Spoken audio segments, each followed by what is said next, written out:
Hai semuanya, selamat datang di It's Ralphie Review. Gimana kabarnya? Semoga baik-baik aja ya. Di video kali ini kita akan membahas film yang cukup lama yang saya ingin membuat kontennya, dimana film ini menceritakan tentang seorang polisi yakni Jackie Chan. Waduh, udah notif guys. Dimana film ini menceritakan tentang seorang polisi yakni Jackie Chan yang terpaksa harus terbang untuk menyelesaikan kasus penculikan. Tentunya dengan aksi super keren dari mamang kita yang pastinya akan menemani kita yang lagi galau karena nggak punya uang. Waduh. Yaudahlah, tanpa berlama-lama mendingan langsung aja pada intinya kita lanjut ke alur filmnya cuy.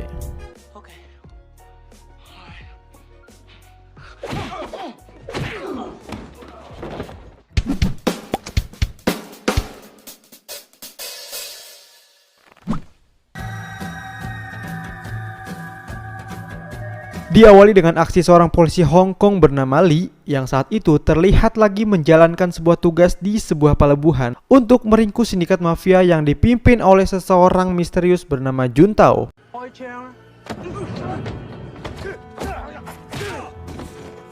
Dan saat itu dia hanya bisa menemukan anak buahnya yang bernama Sang. Lalu Shin berpindah ke sebuah kantor konsulat, di mana saat itu lagi diadakan pelepasan dan perayaan oleh seorang banker sekaligus konglomerat Inggris bernama Thomas kepada konsulat Han yang sebentar lagi resmi menjadi perwakilan Hong Kong untuk Amerika. Di saat itu pula Lee datang untuk memberitahukan bahwa malam tadi dia berhasil mengamankan semua artefak dan barang antik lainnya yang selama ini dicuri oleh komplotannya Juntao. Perpisahan itu membuat anak konsulat Han yang bernama Soyung merasakan kesedihan karena harus berpisah dengan Lee yang selama ini menemaninya di Hong Kong. Hingga beberapa hari kemudian, Shin berpindah ke kota LA di Amerika, di mana saat itu konsulat Han resmi pindah ke sana. Di malam harinya kita diperlihatkan dengan seorang pria bernama Cliff yang saat itu akan melakukan sebuah transaksi jual beli alat peledak berjenis impor kepada seorang pembeli yang bernama Carter.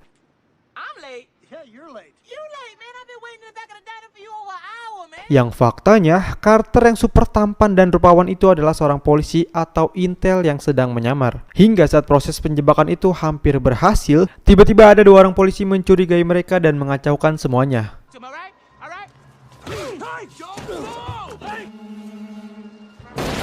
Kemudian atas kejadian itu, kedua polisi tersebut pun tewas ditembak oleh Cliff. Tapi akhirnya Carter pun berhasil menangkapnya.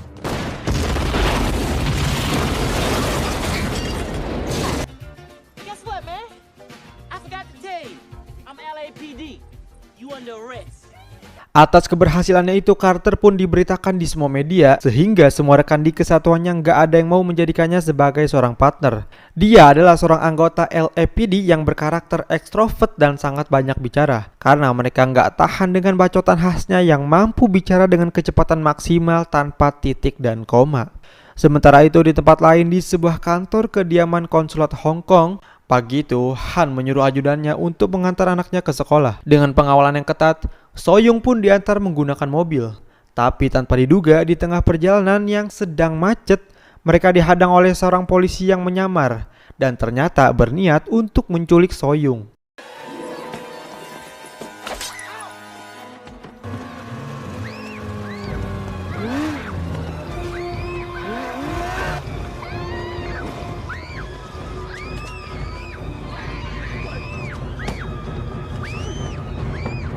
Berita penculikan Soyung beredar dengan sangat cepat. Hingga dalam kasus ini, FBI yang dipimpin oleh Warren dan wakilnya yang bernama Whitney terpaksa untuk turun tangan. Tapi kemudian konsulat Han meminta pada FBI untuk melibatkan Lee dalam kasus ini. Dan kabarnya dia lagi dalam perjalanan dari Hong Kong menuju ke Amerika. Tapi masalah terjadi saat FBI secara diam-diam gak mau melibatkan Lee yang dianggap sebagai orang luar. Dari sana Warren berniat menugaskan polisi LAPD untuk bisa mengalihkan Lee agar dia gak ikut campur dalam kasus ini. Sontak kepala LAPD dengan senang hati merekomendasikan Carter yang cerewet dan selalu bikin masalah di kesatuannya. Dengan itu Carter pun langsung setuju karena pikirnya dia akan diperbantukan FBI dalam sebuah kasus yang besar. Walaupun faktanya dia hanya ditugaskan untuk menjemput Lee di bandara dan membawanya jalan-jalan agar Lee nggak bisa ikut campur dalam kasus penculikan ini.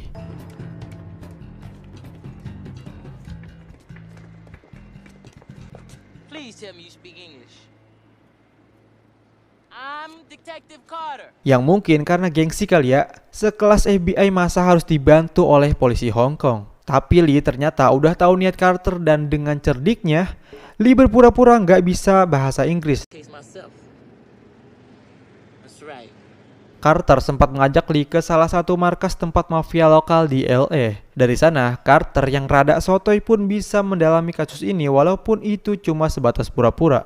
Namun kemudian dia mendapatkan sebuah petunjuk dari ketua mafia bernama Luke bahwa beberapa hari yang lalu ada sekelompok orang Hong Kong baru aja datang ke LA dan membeli senjata pada mafia itu. Lee berusaha kabur dari penjaganya Carter agar dia bisa segera menemukan alamat konsulat Han dan bertemu dengannya.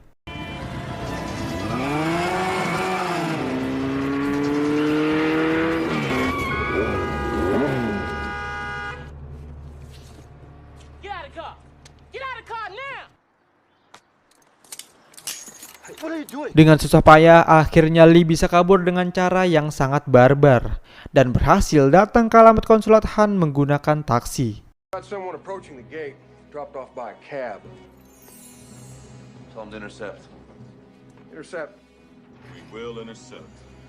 FBI yang menjaga di sana pun menolak kedatangannya dan Lee dianggap sebagai musuh yang menyusup.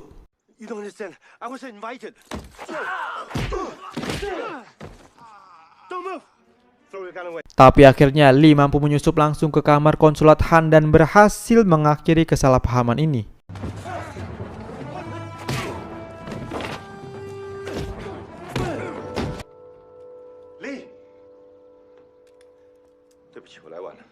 FBI pun yang sangat takjub dengan kemampuan Lee yang bisa lolos dari penjaganya Carter. Hingga akhirnya Carter pun dipanggil ke sana dengan kondisi yang sangat menyedihkan.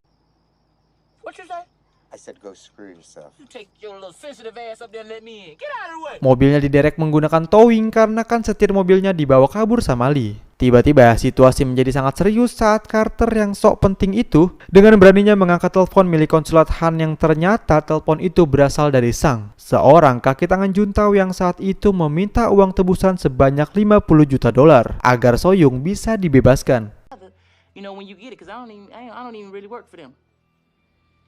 Dari hasil pelacakan sinyal telepon, FBI yang menemukan informasi bahwa penjahat itu berada di sebuah gedung kosong di South Broadway nomor 620. Tanpa buang-buang waktu, FBI pun langsung saja berniat melakukan penyergapan. Saat itu, Lee sempat melarang mereka karena dia yakin bahwa FBI akan dijebak. Tapi Warren tetap bersikeras pada niatnya dan sempat menyepelekan Lee. $50 million. Would you be in a place like that? Get this clown away from me. Hingga kemudian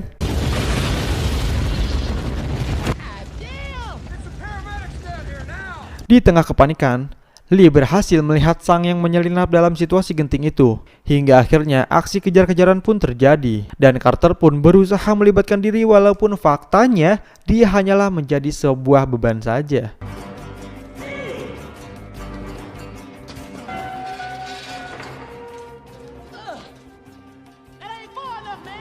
Lee sempat baku hantam dengan Sang, tapi konsentrasinya harus buyar karena adanya Carter yang sangat cerewet. Hingga kehabisan pun terjadi saat Carter terus berusaha membuntuti Lee dan tiba-tiba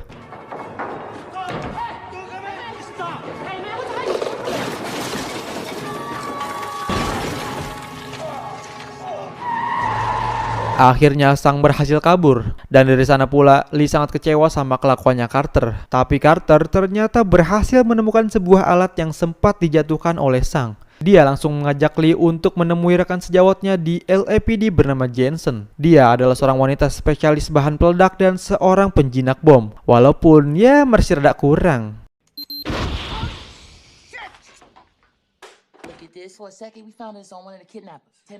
Dari informasinya Jensen dapat diketahui bahwa barang itu merupakan alat pemicu rakitan atau detonator C4 yang hanya bisa diperoleh secara ilegal di Amerika. Dari sana Carter langsung teringat kepada Cliff, seorang tahanan yang tempo hari berhasil ditangkap atas kasus penjualan C4 ilegal. Carter pun langsung menginterogasinya dengan cara amatir dan emang gak berhasil membuat Cliff untuk buka mulut. stupid enough to get busted. Tapi atas pendekatan ego dan sedikit sentuhan psikis, akhirnya Lee berhasil membuat Cliff membuka mulutnya dan memberitahukan sebuah informasi bahwa alat itu hanya dimiliki oleh komplotan Juntao yang bermarkas di sebuah restoran di daerah Chinatown. Where can I find him? Fujiao Restaurant, Chinatown. Do yourself a favor, get rid of this. Sementara itu di tempat lain, FBI dan konsulat Han telah sepakat untuk memenuhi permintaan penculikan itu dengan memberikan beberapa koper yang senilai 50 juta dolar. Tapi Carter dan Lee saat itu pula berusaha membantu dengan melabrak markas Juntao di restoran itu. Dengan pedenya, Carter berniat untuk masuk sendirian. Kepada pelayan itu, dia meminta untuk dipertemukan dengan Juntao dengan berpura-pura menjadi pengacaranya.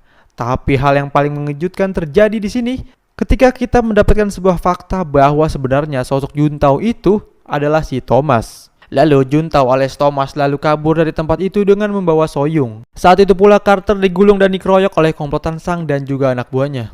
Man, wait a minute. Okay, you gonna kill me? Alright. Beruntung saat itu pula Lee turun tangan untuk membantunya.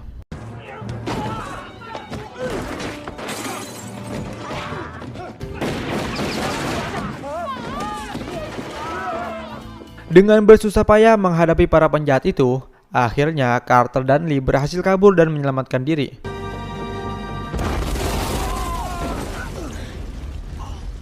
Tapi kemudian mereka berdua langsung ditangkap oleh pihak FBI karena dianggap telah mengacaukan rencana mereka dan membahayakan nyawa Soyoung. Konsulat Han pun marah besar menanggapi kejadian itu. Dia memutuskan untuk memulangkan Lee ke Hong Kong dan hanya mengandalkan FBI karena Lee dianggap gak bisa diandalkan dan hanya mengacaukan semua rencana. Walaupun sebetulnya kekacauan itu semua disebabkan oleh si tampan Carter. Go down there. Assignment, Carter. Case closed. Akhirnya Lee dipulangkan ke Hong Kong dan atas rasa bersalahnya itu, Carter sekali lagi meminta bantuan Jensen untuk bisa mencari tahu lokasi pertemuan konsulat Han bersama FBI malam hari ini. Sementara itu, dia terus memacu mobilnya menuju ke sebuah tempat. What color panties you got on? Dan ternyata si ganteng Carter nekat menyusup ke dalam pesawat untuk bisa menemui Lee dan mencoba membujuknya untuk membatalkan keberangkatannya karena dia yakin bahwa malam ini akan menjadi malam penentuan untuk bisa menyelamatkan Soyoung. Sementara itu di kediamannya konsulat Han, tiba-tiba Thomas datang dan memberikan rasa iba juga bela sungkawanya kepada Han atas penculikan anaknya itu. Padahal dialah sosok Juntao dan pelaku penculikan yang sebenarnya. Tapi dasar manusia bertopeng, Thomas malah memberikan saran kepada FBI dan Han untuk menyetujui pembayaran uang jaminan kepada para penculik itu. Dan di malam itu pula, Sang yang menjadi kaki tangan Juntao pun membuat kesepakatan untuk melakukan transaksi di sebuah gedung dalam acara pameran barang antik Cina yang telah diadakan konsulat Cina. Dengan kenaikan uang jaminan menjadi 70 juta dolar. Waduh, bisa membeli es krim berapa gedung tuh. Singkat cerita, FBI, konsulat Han dan Thomas telah tiba di acara pameran. Han langsung membuka acara dengan sambutan pidato. Saat itu pula, Lee, Carter dan juga Jensen juga berhasil datang ke sana tepat waktu. Dan dari sini Carter baru sadar bahwa Thomas adalah sosok Juntao yang pernah dia lihat di restoran Cina tempo hari. Carter langsung melakukan aksinya dengan mengalihkan perhatian pengunjung agar mereka semua meninggalkan pameran itu. Karena saat itu di sana akan terjadi kekacauan yang besar dan juga akan membahayakan para pengunjung. Saat itu pula Lee melihat Juntao mengambil alat pemicu detonator dari anak buahnya Sang. Dan pada situasi ini, akhirnya Thomas alias Juntao membuka kedoknya. Dia mengatakan pada semua orang bahwa selama ini dialah yang telah merencanakan semuanya. Karena sejak dulu dia punya misi untuk bisa mencuri dan memiliki barang-barang antik etnis Cina. Dia telah mendesain penculikan Soyoung demi bisa mendapatkan uang dari konsulat Han dan juga pemerintah. Tapi dalam situasi yang sangat menegangkan itu, Carter pun mendadak jadi jenius dengan mencari Soyoung yang lagi disekap di dalam mobil. This time, I'm just gonna kick your ass.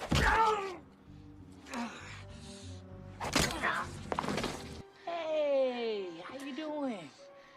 We've been looking for Carter berhasil membawanya bersama bom di rompinya. Dan saat ini semua tercengang karena jika Juntao menekam pemicu itu, maka semua orang yang ada di sana pun akan mati.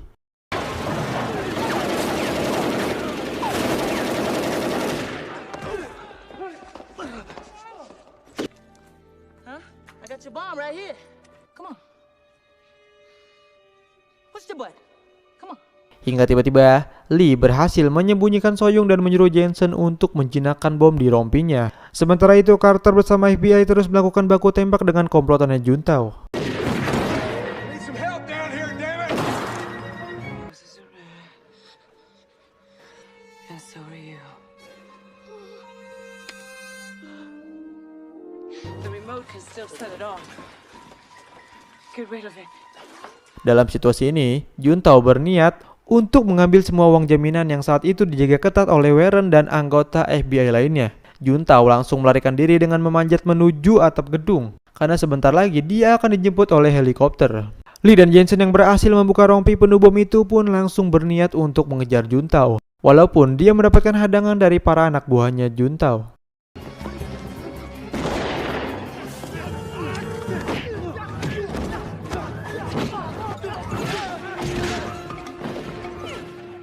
Sementara itu di tempat lain, Carter sukses membalaskan dendamnya kepada Sang dan berhasil menyelamatkan nyawa Warren, si FBI yang rada konyol itu.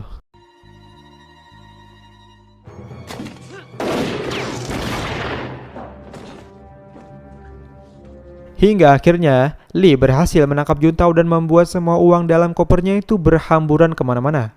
Di saat itu pula Juntao dan Lee berada pada posisi yang sangat menegangkan karena mereka berdua saling bergelantungan di ketinggian dan membuat lutut kita yang hitam ini semakin tambah kopong setelah melihatnya.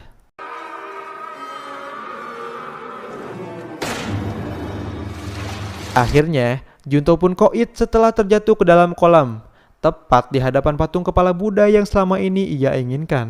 Tapi masalah belum kelar. Saat ini, Lee juga yang gak kuat menahan beban dan hampir terjatuh. Hang on for about an hour. I'm gonna go get the ambulance. I'll be right there, man. I'll be right back. I was just playing. Namun Carter dengan sigap membantunya dengan sangat epik sekali cuy.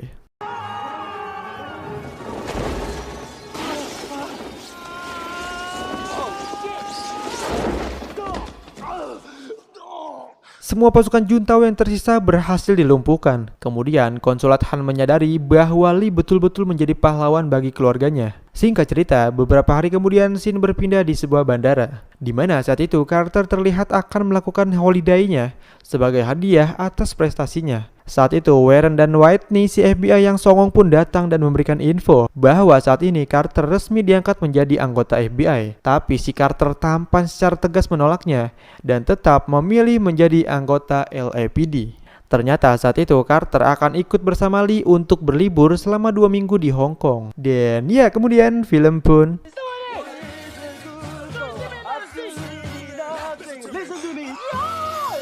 tamat.